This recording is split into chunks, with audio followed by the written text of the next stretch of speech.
This is James's deck dinner for today, and the nasturtium is a jewel mixed nasturtium, and it's from my Beale, as are the strawberries, and the rest is just rice and a sauce and peas, yellow bell pepper, and spinach. And I'm having this wonderful naan bread with mine that was really cheap. It was on sale for 4 of them for $1 from Superstore. I'm going to talk about Dungeons and Dragons, Honor Among Thieves, Jerry and Marge Go Large, absolutely fabulous, the movie, and Three Christs. And James is going to talk about this blues one a little bit, and I'll just show you the cover for that. That's Blues in Beale, and he'll talk about it more later on, I'm sure. But anyway, so I'll get started on these ones. So, I normally don't buy bread, but 4 for $1 for naan, and it's delicious. It's in the freezer section. But it might not be on sale for that if you find it. But anyway, Dungeons and Dragons, Honor Among Thieves. Well, I certainly didn't expect this to get the top of the stack rating. Dungeons and Dragons movie? Seriously. But there were some good actors in here, and the story was actually entertaining. And, I mean, there's going to be a lot of action, adventure, and really good special effects. You expect that, right? But, yeah, wow. Good job on this one. I never would have guessed. I would have thought bottom of the stack. I was, when I saw it on the shelves at the public library, I was like, do I get it? Honestly, even free. Top of the stack. Who knew? Jerry and Marge Go Large. Well, this Bryan Cranston, he is amazing. Have I seen him before? Yeah, he's the guy from Breaking Bad. He's that Mr. White. Yeah, he's so awesome. He's quite good. And I mean, he doesn't even look like himself in this, really. He plays such a different role in this movie. It's amazing. But anyway, this is based on a true story. And what a story. I don't want to give it all away. Like, I was so excited talking about it with James, I gave the whole story away. So now he may as well not watch it. But there were other great actors in this too. So, and I don't want to give that away because it's always fun seeing faces that you don't expect. Because looking at the cover on the back, I wouldn't have guessed that's who that is or whatever. And faces that you know and love. I mean, exactly. if there's Vin Diesel turns up, yeah. Nah. I mean, I recognized Annette Bening on the cover, but I did not recognize Bryan Cranston right on the cover, and I didn't recognize somebody else on the back cover. But anyway, great acting, great story, and I think everyone would enjoy it, honestly. I mean, if I ran through what the story was about, you probably would be like, no, they did an awesome job. So just watch it. Absolutely Fabulous, the movie. I've seen it before, and I love Absolutely Fabulous, and honestly, I didn't love the movie as much as the series. It didn't sound as good. No, not as funny. What the heck? But, I mean, they still looked lovely and everything like that. Whatever. And I can hear the blue jay is around the corner eating yelling peanuts. Jay, or well, something. There's another one that's calling, but yeah, I can hear crunch, crunch, crunch of the peanuts around the corner. Because I was out of birdseed and out of peanuts. And, I saw him in the alley chowing down leavings from our deck. Oh, yeah. And there are cats in the... Yeah, it's not he good. was right on the ground. So James was like, I'm really worried about him. And so I was in bed, and I was like, so you want us to go to the grocery store then? So we went and got some birdseed and got some peanuts in the shell because he loved it.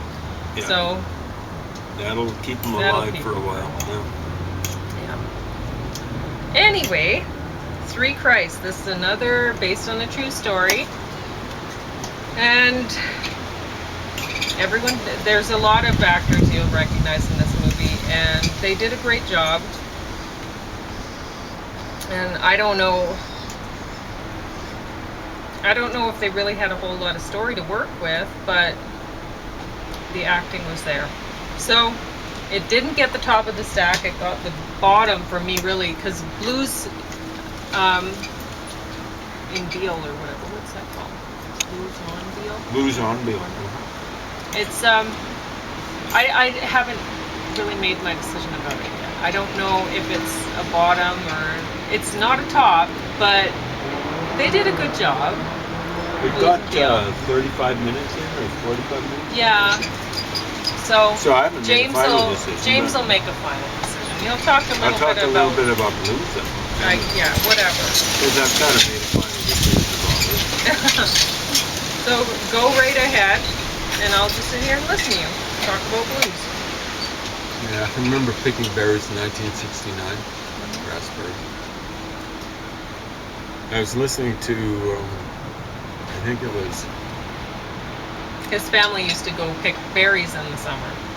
No, not the whole family, but my dad would take the kids that were old enough to... 69, 7. And how much did you guys get paid? It was bad. No, but the thing is now it's got to be migrant workers doing that sort of stuff. You know? Then they'd exploit kids and borderline homeless people and stuff like that.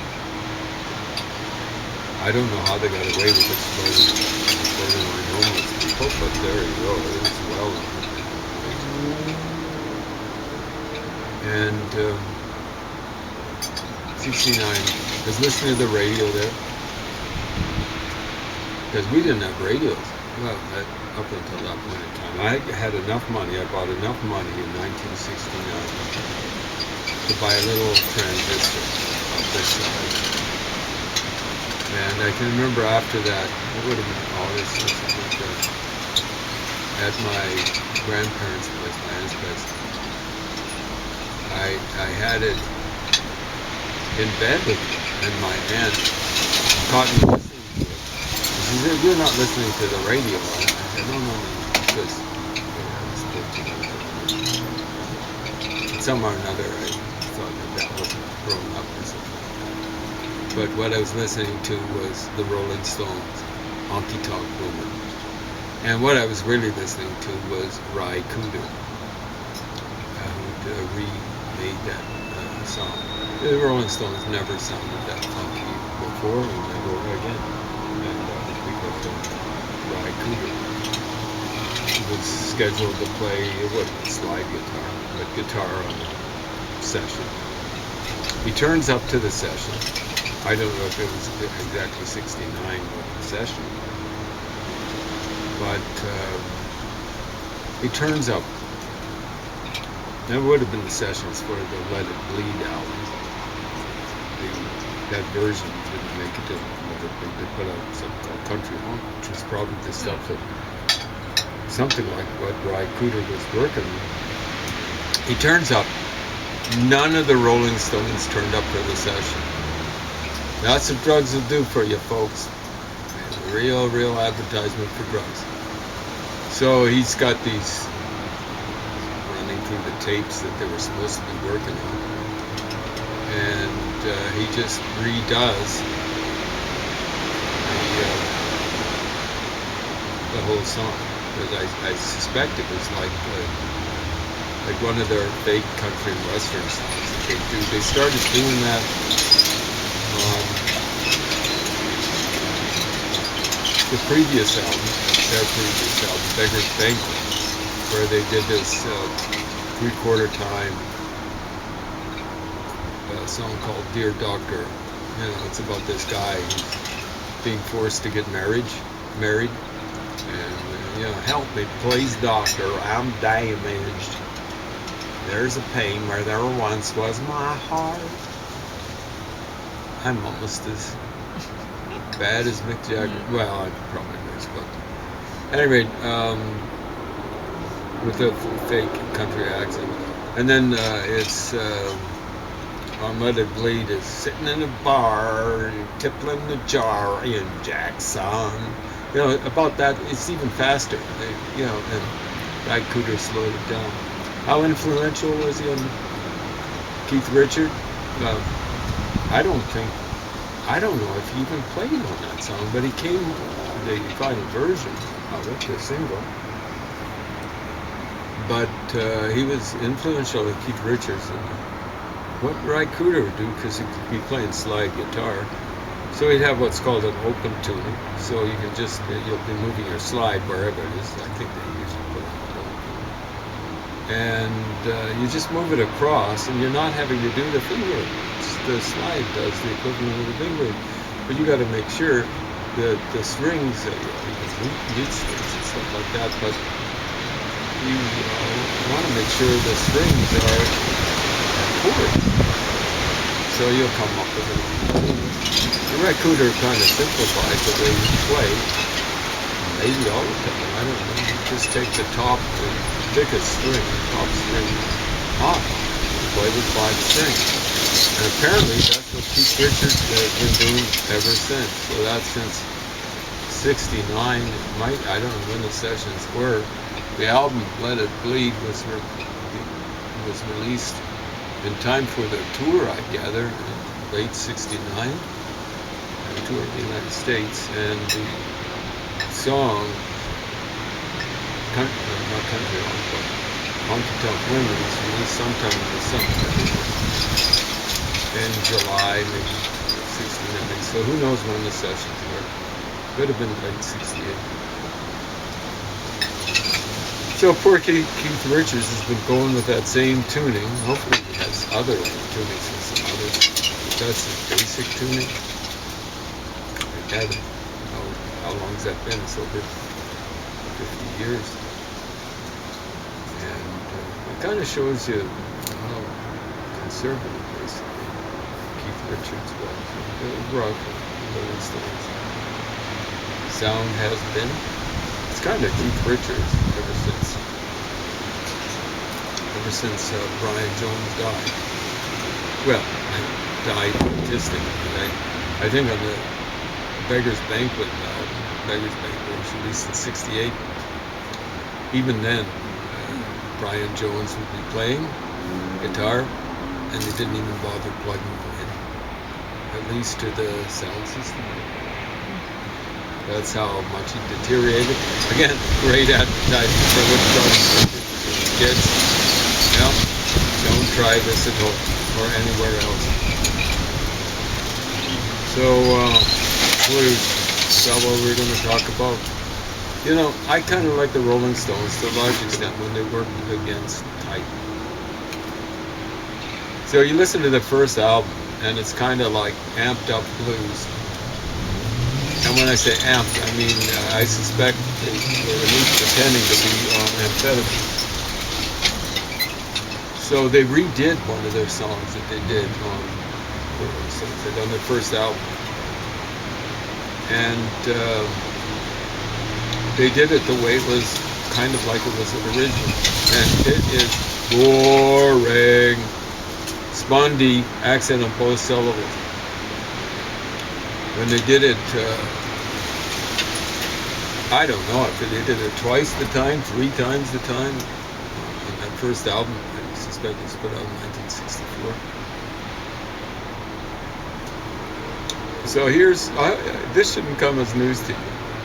Blues is, well, I'll go back to 1969. I was listening to, this was out in the field. I didn't have a radio then. So people had radios to help pass the time of day. And there was this guy, I don't know what he was doing, he's employable age and all that sort of thing, picking berries. He was about maybe 20 or something like that. I was 14. It caught me listening. I don't know if it was to get back or it probably was the Ballad of John and Yoko. In the Ballad of John and Yoko, the guitar part is pretty good. That's basically John Lennon. The bass part's great. Drum part, it's kind of like floppy or whatever. Why is that? Well, apparently there were only 2 people that played on that. song, and that was Paul McCartney, at least the basic stuff, Paul McCartney. John Lennon, they just rushed it out. The lyrics are pretty snappy. The end guitar part, I think Lennon ripped off someone else. It's pretty good. And stuff like that. The vocals are, Paul McCartney's vocals are great on that one. But this older guy, maybe 20 or something like that, catches me listening. So he says, "You like the Beatles, eh?" He kind of asked like that. I said, "Yeah." And I'm telling you, I still like the Beatles. And one of the most disappointing things in my life is that they're the best. I thought things with the Beatles improved just in the space of a few years. Fantastic improvement. And I thought the world of rock and roll / pop music would improve at the same rate. But you know, the Beatles were the high point. Everything crashed after. And it's been, I won't say slop ever since, but there have been the occasional high points. Beck, both Pauline and I liked Beck. In our separate worlds back then, she was quite young. I don't think she was even 20. And I was significantly older.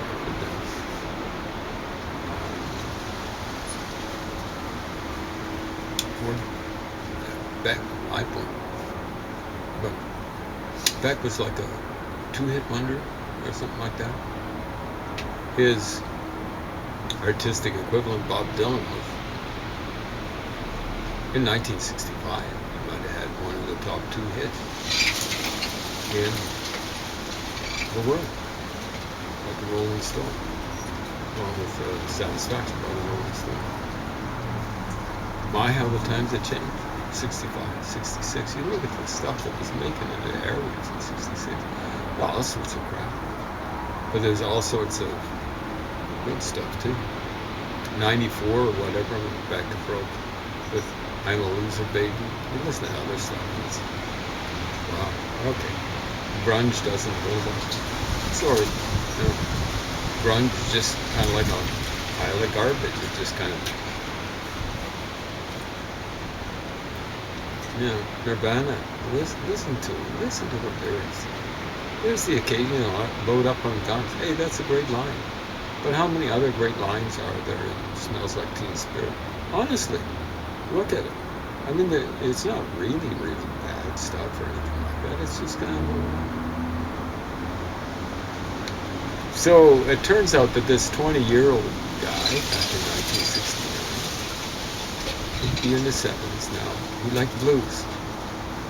I was listening to him go on, basically on. He was relatively, he wasn't really in your face or anything like that. He was an average kind of guy when it came to energy or whatever. He was talking about blues.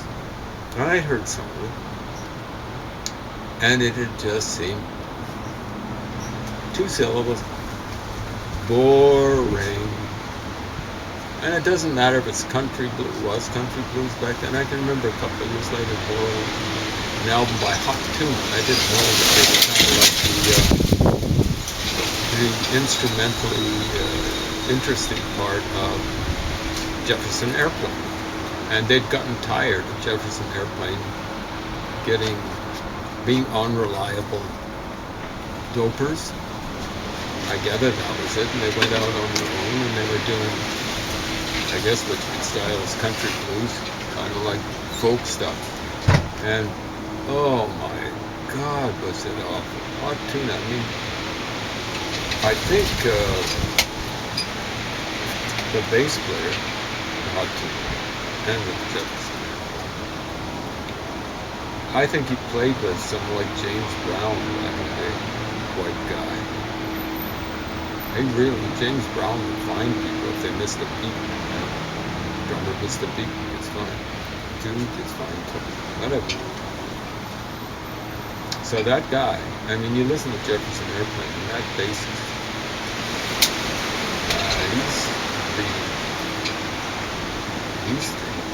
the rhythm ever. Drummer Spencer Pride used to. I mean, he was a handsome guy. Grace Slick ended up having a relationship with him for a while. But maybe that's why. Good-looking guy, Spencer Pride. I don't know. He wasn't much for people to beat, but what the hey? He didn't have to work too hard. All he had to do was follow the bass player. It's kind of like Ringo with Beatles. Only Ringo had some chops. Ringo had, he really was follow Paul McCartney. That guy put him in the pocket. And Jorma Kokkonen, is probably how you're supposed to pronounce it. I think it's a Finnish name. You're supposed to accent the first syllable. If you accent any syllable in Finnish, in any particular word. I used to say Kokkonen. I never heard anyone say it out loud. Kokkonen, maybe. He's pretty good, stuff like that, but I much preferred his electrical guitar meanderings, or whatever you want to call them. I don't mean to dismiss them. So boring. And I found much of Cream boring at that point in time. I was just hearing, I suspect, Led Zeppelin at that point. Yeah, they've been around. Boring, kind of like stuff. Especially the stuff where it was, the bass part was doubling the lead guitar part of the guitar part. So you know what I mean. Like, I love White Room by Cream.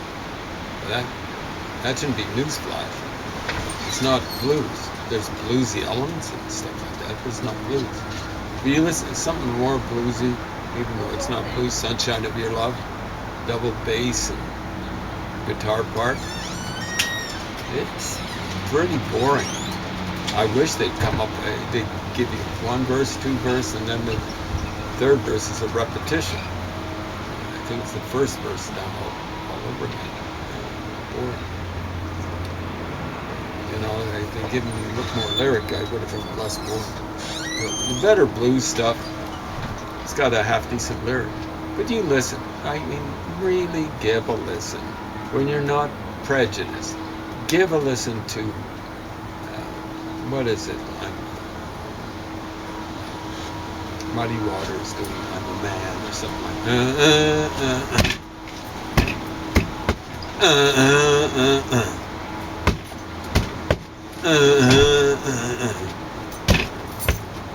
That's almost like the definition of boring. Now you listen to Muddy Waters do, or watch it.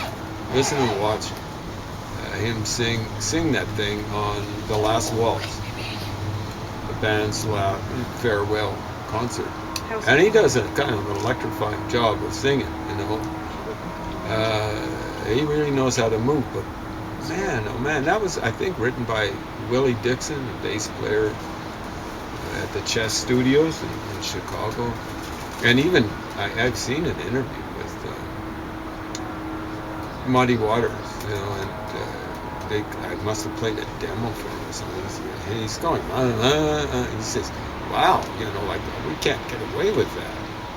And they kind of did, but he had to work singing it, you know, to make something out of it. Well, Willie Dixon was was capable of doing some stuff. The lyrics to that is, most of it's pretty boring. I mean, there's the occasional lyric. You know, like Born Under a Bad Sign. I think that's another Willie Dixon thing. And that one's got quite a bit more for it. The lyrics a little bit better. I've quoted it before, and I'll quote it until the day I die. And that is, you know, I was born under a bad sign. I've been down ever since I could crawl. See how that is? Down. That's poetic. See what I'm saying? Down ever since I could crawl. And then they repeat it, the usual blues formula, which is boring. You listen to some of Bob Dylan's blues stuff, and there would be three, you know, it would be the 12-bar blues. You know, line A, line B, line C. But, you know, line A and line B for some of Bob Dylan stuff, they're different. Less boring. At any rate, I've been born under a bad sign of the down, ever since I could crawl. They repeat it. Or it's repeated. And if it weren't for bad luck, I'd have no luck at all. That's a good line. Now, someone might have come up with that one before Willie Dixon, I'm not sure. It might have been proverbial, I'm not sure. Anyway, it's a good line. He chucks it in there. So, for me, blues, when it works, is when there's some snappy lyrics.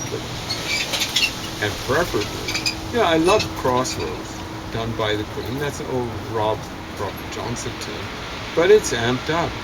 You listen to some of the stuff that Clapton did with the Yardbirds, and they're doing kind of amped up blues. Like, for Pete's sake, like, pick up the pace.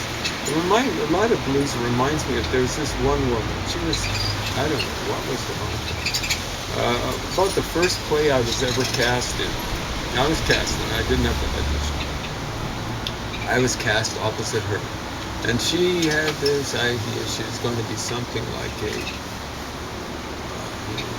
dinner theater star. I'm not sure what it was. Singing and dancing and stuff like dancing. Anyway, for some reason or not, we were in rehearsals. There was a jar of water. It was it six? No, it was Pirandello, I think. I've forgotten what it wasn't 6 characters. In search of whatever. I just woke up, so I'm having trouble collecting my thoughts. It was La Ronde. Anyway, I was cast as the Pope, and I played in 2 scenes. And I can't remember what she was supposed to be. Anyway, there was a jug of water, and I'm just sitting there in between kind of like takes, as it were, in a rehearsal. Next thing you know, the whole jug of water, I don't think I saw it, but it might as well. She was pouring it over my head. I guess she was saying she didn't like it. I didn't like her terribly much, but no, I didn't. Later on, we were both cast in The Cherry Orchard. This was a university-wide play put on by, or directed by one of the staff there. Ulysses, R.E. was his initial. And I was playing the station master, which was a bit part. I think I had 2 appearances on stage. She was playing a little less of a bit part. She played the cover master. I think one of her big lines was, "My dog even eats nuts." How much time? 30 seconds or so. Seconds. Wrap it up. Anyway, she kind of reminds me of the blues, the way she moved back then. Hopefully I can remember there was a veteran woman, like she was, like had a regular job. She's there. She was off stage with me when the governess was on stage, and all she said to me in a stage whisper was, "My God, I wish that woman would pick up her feet." And she's basically saying, "Move it." The Chekhov, Cherry Orchard, kind of slow-paced anyway. And here's this woman, a young woman, just dragging her, her feet. But it was a portion of her anatomy a little bit higher, all over the